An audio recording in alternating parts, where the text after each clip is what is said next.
Hello everyone, বেশ কিছুদিন ধরেই বেশ বিরিয়ানি খাওয়া হচ্ছিল।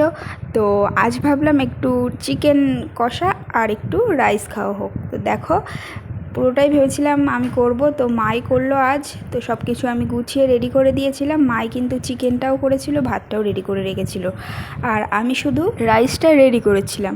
তো দেখো, সব ভাতটা হয়ে গেছে আর ওদিকে ভাজা টাজা সবই কিন্তু হয়ে গেছে, চিকেনটাও করে নিয়েছিল।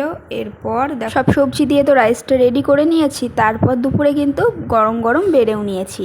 তো এটা ছিল আমার আর আমার হাজব্যান্ডের, আর মা বাবাকেও দিয়ে দিয়েছিলাম। তো দেখো, আমরা চিকেন আর রাইসটা খেতে থাকি। আর দেখো, আমি কিন্তু একটা লেগ পিসও নিয়েছিলাম। তো চিকেন আর রাইস খেতে তোমরা কে কে ভালোবাসো কমেন্টে কিন্তু জানিও।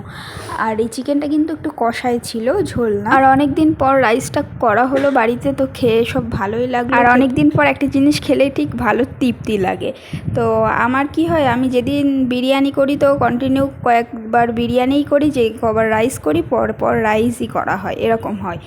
তো দেখো, আমাদের কিন্তু দুপুরের খাওয়াটা প্রায় আর আজ হঠাৎই চিকেন কষা রাইস করা হবে, এটা ভাবলাম। যেমন ভাবা তেমন কাজ হয় না, যেদিন খাওয়া হবে ঠিক আগের দিন বা কোনো দিন প্ল্যান করে রাখি যে এই দিন এই খাওয়া হবে। তো আজ পুরোটাই হঠাৎ হয়েছিল।